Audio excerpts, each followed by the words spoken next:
Welcome to Take 5, your 5-minute inspirational message from Solid Rock, Drogheda.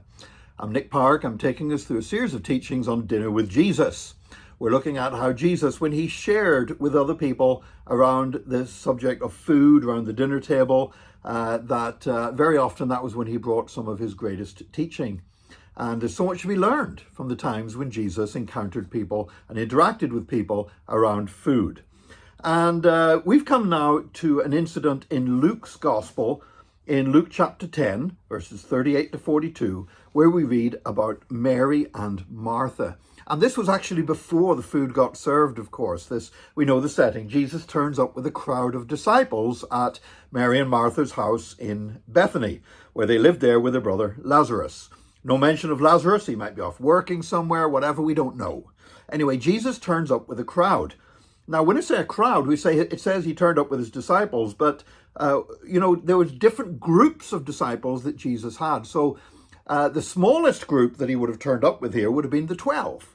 And that in itself, turning up with 12 guests unexpectedly is quite a shout for a family to suddenly be able to provide food for them all. But Jesus also had 72 disciples that he sent out, 2 by 2, even had a bigger number. We know that after his resurrection, he appeared to 500 of his disciples at one time, according to 1 Corinthians chapter 15. So we presume he didn't turn up with Mary and Martha's with 500, and hopefully not 72, but probably the 12. And so anyway, here's something that we often miss with this, because we're so used to talking about Mary and Martha and Lazarus and how they were friends with Jesus and what the relationships were like and everything else. But in Luke chapter 10, the way Luke describes it is as if the relationship has not been really formed at this point, because it says he came to a village. It doesn't say he came to Bethany, to the place where he was so familiar. It says he came to a village.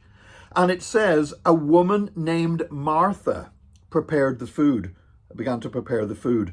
And the impression that Luke gives here is not that Jesus is turning up at a familiar place with a group of friends, but he's turning up really with people he doesn't know. But somehow he's been told they will open the house up to them. And Luke's language is very, very different from the language we see elsewhere, where Mary and Martha figure and Lazarus figure in stories where they're friends and Jesus loved Lazarus and wept at his tomb. So it looks like what we have here in Luke is the beginning of that relationship. And so Jesus turns up at this house, and a woman named Martha is in the kitchen, and there's another woman called Mary who sits at the feet of Jesus and listens to the teaching. So Martha got burdened. We know what happened. Martha got burdened about all the work and came out and said, "Teacher, tell my sister to come and help me."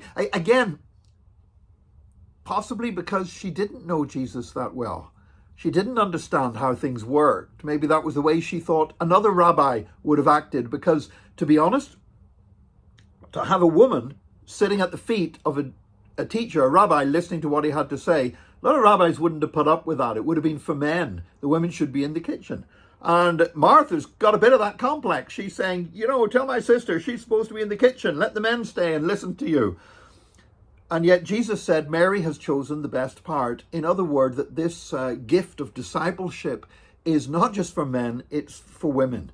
This gift of receiving the teaching from Jesus is for women as well as men. This gift of sharing the light of God with the world and spreading the gospel, this is for women as well as for men.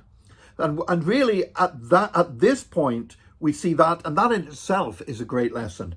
But another great lesson out of this is this: if this is the first time that Jesus is encountering Mary and Martha, he's encountering them as somebody who comes as a guest to their home, and they prepare food for him, but they also receive with gladness the message that he brings. And when you open the door to Jesus, the door becomes a gateway to so much more, because from this incident of hospitality and welcoming Jesus and the disciples and listening to his teaching, from this hospitality there's going to become a friendship, there's going to become a relationship, and they're even going to have the miracle of their brother being raised from the dead. When you open the door to Jesus, the door becomes a gateway to do so much more. When you opened the door to serve Jesus, as Martha was doing, but when you opened the door to listen to Jesus, Jesus says, behold, I stand at the door and knock, and if you open the door, I will come in and I will eat with you. And that was truly the case with Mary and Martha. Thank you for joining us today for this Take 5. Join us again next time for another Take 5, your 5-minute inspirational message from Solid Rock Drogheda.